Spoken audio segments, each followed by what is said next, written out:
Hey Northside, and welcome to Yes Session 2. Nate and I are hanging out. We are talking a louder yes. So if you are watching this in your life group, or if you're hosting it with some of your friends, or maybe just watching this on your own, thank you for taking a moment to hang out with us. And Nate just preached at the 5, talking about, again, a louder yes, and just the priority of prayer and how that leads to a deeper yes in our life. So we talked about how prayer is a priority, how we need a place, and how prayer reveals God's plan in our lives. And as I was kind of thinking through and just processing what you're talking about, Nate, this session from actually a conference, over a year ago, came back to mind with this speaker, Mindy Caliguire. She talked about soul care. Yep. And this idea that sometimes our pace of life can move faster than our soul. And when that happens, we begin to feel disconnected or just experience like soul neglect. And health looks like when our soul begins to dictate our pace of life. And you see that in Mark, as you preached on, as Jesus, pace of life, crazy. Everyone's coming after him. Where are you at? Ministry is high, and you see him getting away, finding his own rhythm and pace and spending time with God. And that's dictating where he's going next and what he's doing. Yeah. To add another P that just came up, because preachers it all has to start with the same letter. But just as you were saying about that, like with the soul, the idea came up. I'm like, and I've tried, even preparing this week, try to pray a little bit more, be a little more intentional instead of just speaking on it. But as you were saying that, the word permission came to my mind, where I'm like, prayer gave Jesus permission to say no. Prayer gave permission to go on to what God had for him next, right? And prayer gave him permission to go, I don't have to always be on. Like, I think that's the robustness of prayer, is it allows you to go, dude, you don't have to be on. This isn't about you making yourself. Prayer is how Jesus continued to let God make him in his ministry. Here's what I have you to do. Here's where I have you to go. Here's even the disciples I want you to call.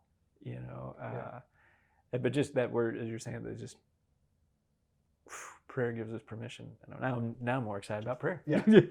No, I think you mentioned it as you're talking about that, even in the sermon, of Jesus being fully God and fully man. That's it. And the prayer life of Jesus, we so connect with that because that's him relying on God, that's seeking him, he didn't move. You talked a lot about that in the sermon. He didn't move without prayer. Everything came back to a moment of him spending time with God. Yeah.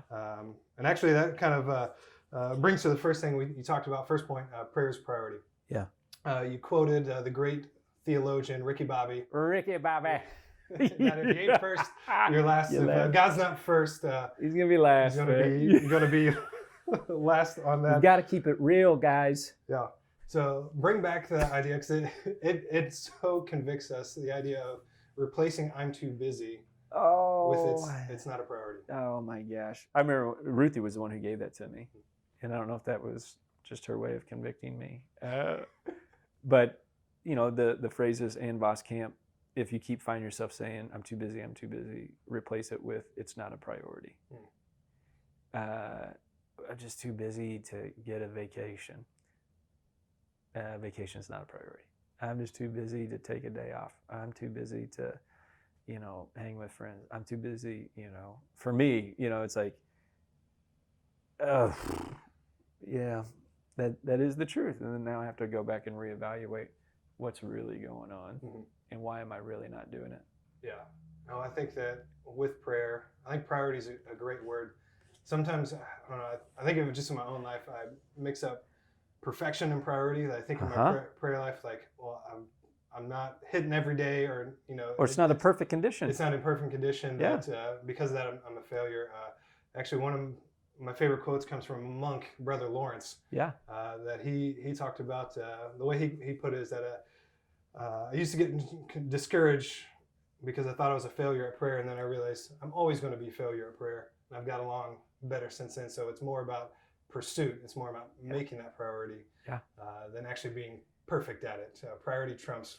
I won't lie. Like, it's been funny. I've got to pray with some pastors who I've hold in high regard, and different people, and I get around them, and I'll hear him pray, and I won't lie, I'll hear him pray. I'm like, that's it, because I'm like, I don't think I'm there. I'm like, Yep. I want to pray prayers that rock the house. And I'm thinking, and what I found is it's, and I'm not disappointed with those guys. I'm just like, they're just constant about prayer.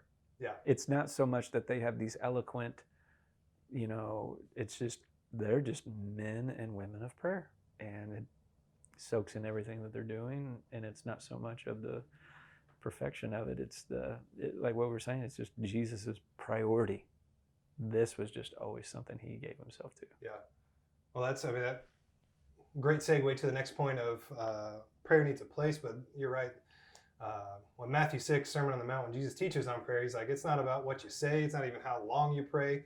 It's just about time spending with your Heavenly Father. Yeah. To have your place and just go spend time with him. So I'm going to ask you a real practical question, because I know for a lot of people who are doing the Yes Study, doing those daily devotions that go along with it, I mean, that may be new for some people. Yeah.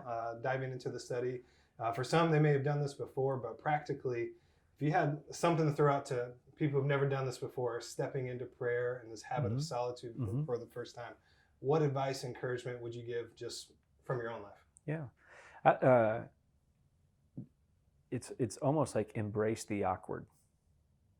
You're going to get there and you're going to go, man, maybe if you're like, I don't even know the books of the Bible. I don't know the difference between Old Testament, New Testament.